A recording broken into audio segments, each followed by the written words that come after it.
Vamos para essa aqui também bem legal. Só que essa aqui tem um pouco mais de praticidade do que aquela que era mais de visão, eu acho. Essa aqui também tem. Mas vamos dar uma lida. Mas acho que menos que a 2, na minha opinião, minha humilde opinião.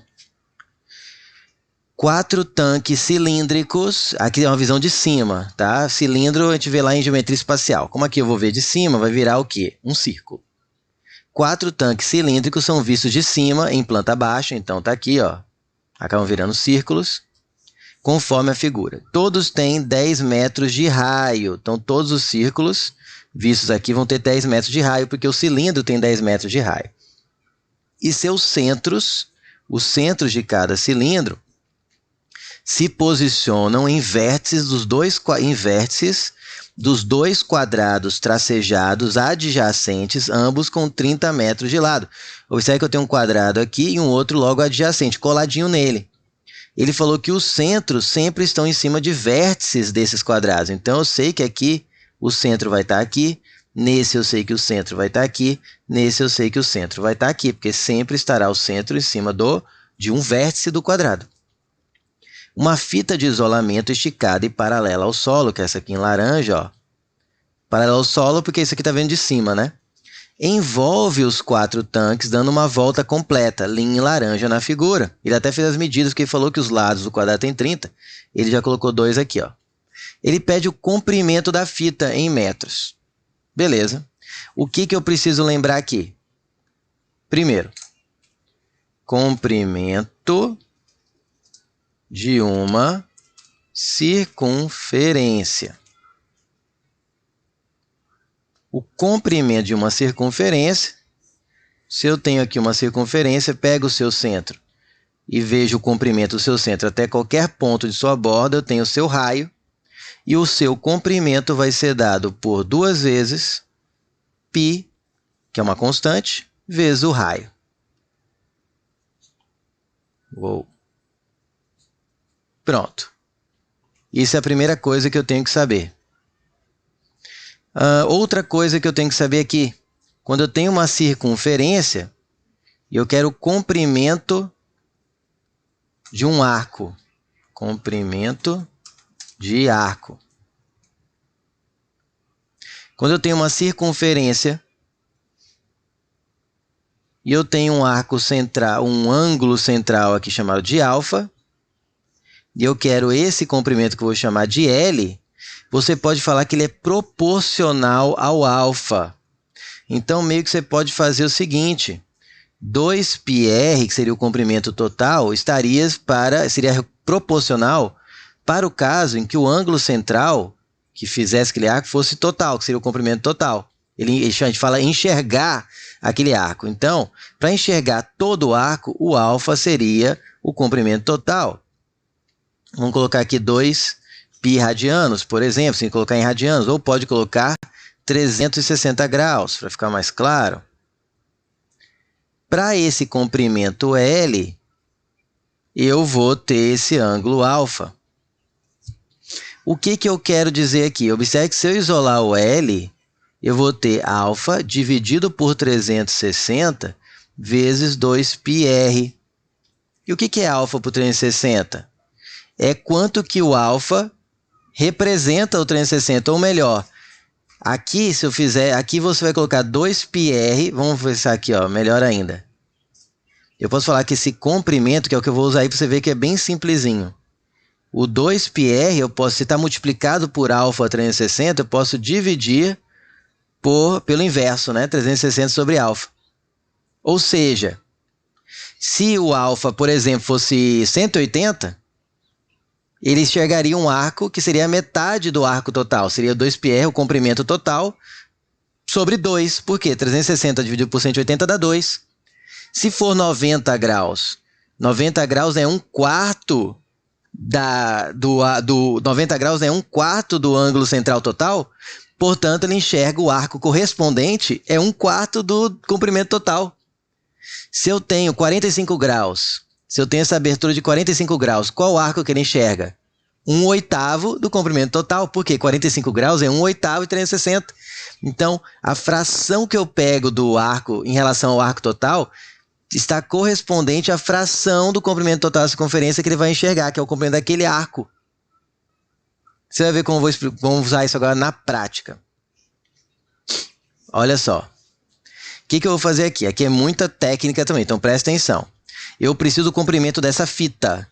Esses pedaços que estão aqui paralelos aqui, ó, aos lados do quadrado, é tranquilo, né? Então o que eu vou fazer? Eu vou ligar aqui, ó, os pontos de até onde vai a tangência aqui, ó, 90 graus aqui. Vou fazer aqui também 90, aqui. Aqui, ó. Aqui ele até colocou o raio que é 10, né? Aqui eu vou fazer também aqui, ó, onde está o ponto de encosta a fita. Então observe que aqui eu tenho um arco que é enxergado, digamos assim, por um ângulo de 90 graus.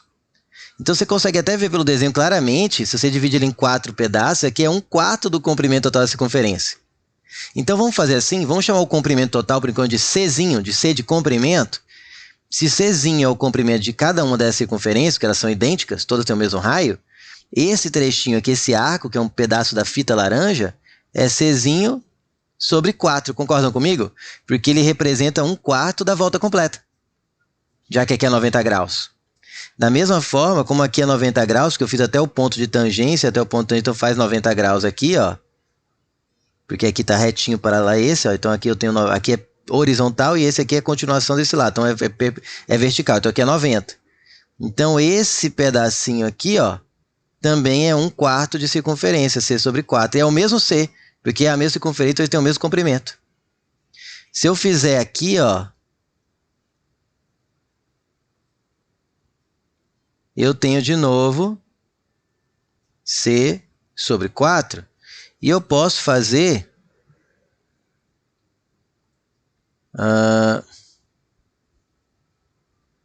aqui o que vai acontecer? Aqui já é daqui até aqui, ó. Já não é C sobre 4. Aqui vai ter um outro ângulo, que eu já vou determinar com vocês. E aqui, ó, também eu vou até o ponto de tangência, vai ser aqui mais ou menos. E aí eu preciso determinar quanto que é esse ângulo aqui. Daqui a pouco eu vou ver com vocês. Beleza. Esse comprimento de cá, vou fazer outra cor. Já é tranquilo, concorda comigo, esse aqui? Por quê? Ele está paralelo a esse lado do retângulo. São 2 quadrados. Cada quadrado tem lado 30. Então, se eu sei que aqui é 30 metros, aqui é 30 metros, eu sei que esse comprimento da fita aqui que eu pintei de verde é o quê? 60 metros. Porque 30 mais 30 é paralelo. Da mesma forma, aqui já está escrito, é 30 metros. Esse pedacinho aqui vai daqui até aqui. E esse pedacinho daqui até aqui também é paralelo a esse. Já está escrito também 30 metros. Tá? Vou fazer aqui assim. Para ver o que está faltando ainda. Beleza, olha o que eu já fiz. Falta esse pedaço aqui, gente, ó. Que é o mais complicadinho, digamos assim. Qual é a sacada aqui? É isso aqui, vou fazer de outra cor, laranja. Não, laranja como de qual cor da fita? Azul claro. Verde eu já usei. Vou fazer azul. Vou fazer vermelho. Boa, vermelho. Eu vou fazer aqui, eu vou ligar esse centro a esse centro. Por quê?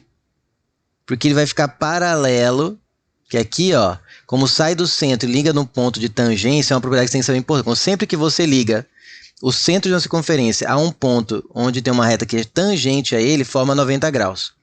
Então, aqui é 90 graus, aqui é 90 graus, aqui é 90 graus, aqui é 90 graus e aqui é 90 graus. E esse lado aqui fica paralelo a esse trecho. E esse lado, você vê que aqui, ó, nosso triângulo retângulo, de novo, apareceu na questão 1, apareceu na questão 2, e o triângulo retângulo de novo aqui. Isso aqui é o lado de um triângulo retângulo, ou você pode enxergar como a diagonal desse quadrado. Melhor ainda. Aproveito e vou... você pode fazer Pitágoras, se quiser, fica à vontade, mas vou aproveitar aqui para falar sobre a diagonal de um quadrado. A diagonal de um quadrado, se eu tenho aqui um quadrado, e eu tenho uma das suas diagonais, vou chamar a diagonal de D, e o lado do quadrado são todos iguais, digamos, a L, eu tenho que a diagonal de um quadrado vai ser L raiz de 2. Como que você deduz isso? Simplesmente você pode aplicar a Pitágoras, você vai chegar nessa conclusão. Mas usa tanto que você acaba memorizando. Voltando para a questão. Então, isso aqui vai ser o quê? Se o lado desse quadrado é 30 e ele é a diagonal, melhor do que fazer Pitágoras, já colocar 30 raiz de 2. Como esse aqui é um retângulo, pode ver que isso aqui é um retângulo e esse lado é paralelo a esse, eu já sei que esse pedacinho aqui, ó, mede quanto? 30 raiz de 2. Então, o que está faltando para eu terminar a questão agora é descobrir esse trechinho aqui e esse aqui. Aí completa toda a fita, concorda comigo? Só que para saber esse trechinho, eu preciso saber quanto é esse ângulo. Lembra que o arco é proporcional ao ângulo central, que o enxerga? Como que eu descubro esse arco? Vem comigo. Veja bem, olha só. Isso aqui é um triângulo, retângulo, isósceles, porque eu tenho dois lados iguais. Concorda comigo? Se aqui é 90 graus, essa é a base, como eu falei, esse ângulo tem que ser igual a esse. Ora, se eu tenho 90, para completar 180, falta 90. Como eu tenho que dividir em duas partes iguais, eu sei que esse é 45 graus e esse é 45 graus. Agora veja comigo, esse ângulo aqui, eu vou até fazer de novo, que ficou um pouco apagadinho, ficou pequenininho. Eu já tinha mostrado que era 90. E tudo isso daqui até aqui, ó, é um ângulo que a gente chama de ângulo raso. Ele mede no total 180, né? Porque é uma linha reta aqui e eu tenho um ângulo sobre ela. Dá meia circunferência completa, 180 graus. Se aqui é 45 e aqui é 90, significa que esse ângulo daqui para completar o ângulo raso 180, ele é 45, completou 180. De forma análoga, pensamento igual, ó, se aqui é 45, aqui eu sei que é 90, aqui é 45. Opa, como é proporcional, se o 90 era 1/4 de circunferência, a metade, que é 45, é a metade de 1/4. Eu peguei 1/4 de circunferência e parti no meio. Então, vai dar 1/8 de circunferência. Então, esse arco aqui, ele é o C sobre 8. E esse arco aqui é o C sobre 8. Ufa! Agora é só somar, que a parte difícil acabou. O comprimento total da fita, chamada de L grande, vai ser, vamos começar aqui de baixo, ó, eu vou dar a volta no sentido anti-horário. Começar aqui do 30. 30 mais C sobre 4 mais 30 mais esse pedacinho preto, que é C sobre 8, porque o ângulo que enxerga é 1/8 de 360, então o comprimento do arco é 1/8 do total, mais 30 raiz de 2, mais outro C sobre 8, mais outro C sobre 4, mais 60, mais outro C sobre 4. Ufa! Espera aí. Então, aqui vai ficar C sobre 4, mais C sobre 4, mais C sobre... Primeiro, álgebra básica, gente, ó. C sobre 8 e C sobre 8. Quando eu somo C sobre 8 com C sobre 8, dá 2C sobre 8, não é mesmo? 2C sobre 8, que vai dar o quê? De cabeça, é C sobre 4. Né? 2, pelo amor de Deus, né? 2C sobre 8 é o mesmo que C sobre 4. Então, agora eu vou pegar esse C sobre 4, que é o resultado dessa soma, e vou somar com mais C sobre 4, C sobre 4, C sobre 4. Então, peraí, C sobre 4, 2C sobre 4, 3C sobre 4, 4C sobre 4. Peraí, 4C sobre 4 é C. Né? Se eu somar todos os que tem Czinho aí, vai dar 4C sobre 4. É C. Se você somar, então, essas curvas, dá exatamente uma curva inteira, que legal. 1/4 de curva, 1/4, 3/4 de curva, e aqui tem mais dois pedacinhos que juntos formam o último quarto. Então, a soma de todos esses trechos curvos acaba, coincidentemente, dando uma circunferência. Então, todo esse C sobre 4, mais C sobre 8, mais C sobre 1, mais C sobre 4, C sobre 4, tudo isso somado dá simplesmente C, que é o comprimento de uma circunferência. Beleza. Aí agora a parte numérica. 30 mais 30, 60, mais 60, 120. E tem mais esse 30 raiz de 2 aqui, que não dá para juntar. Tem que deixar separadinho aqui. Não dá para fazer 150 raiz de 2, pelo amor de Deus. Aqui é 30 com 30, 60. Com esse 60, 120. Aqui é 30 raiz de 2. Não posso somar 120 com 30 raiz de 2. Se for só com 30, beleza. Ok. O C é o comprimento de uma circunferência, que eu ensinei, que é 2πr. E aqui eu posso já pôr em evidência. Por quê? Porque eu estou com um olho no peixe e um olho no gato, um olho no meu desenvolvimento e um olho nas alternativas, e percebi que a parte que não tem o π, que é a parte que não é o comprimento, da circunferência está fatorada, foi colocada em evidência. Quem que eu posso colocar em evidência aqui entre 120 e 30? O 30, porque ele divide o 120 e divide o 30 raiz de 2. 120 por 30, 4. 30 raiz de 2 por 30, raiz de 2. Beleza? Isso aqui só ia permitir que você anulasse, se livrasse da letra A, que aqui está 3 mais raiz de 2, e da letra E, que está 4 mais 2 raiz de 2. O resto está com 4 mais 2 raiz de 2. Ah, isso aqui está 15. Então ficaria B ou D. Falta terminar aqui o comprimento da circunferência. Ó, 2 vezes π. Quanto que é o raio? Está aqui, 10. 10. 10. Mais 30 vezes 4 mais raiz de 2. Ufa. 2 vezes 10, 20. π mais 30, que multiplica 4 mais raiz de 2. Que legal, né? De novo, pode ver que a resolução foi de 5 linhas. Mas olha quanto trabalho no meio de campo aqui. Qual é a moral da história? Qual é a técnica aqui? Você tentar quebrar em pedacinhos e tentar descobrir cada pedacinho separadamente usando seus conhecimentos de geometria plana. 20π mais 30, aqui colocou 25π. Então o gabarito fica com a letra B de bola.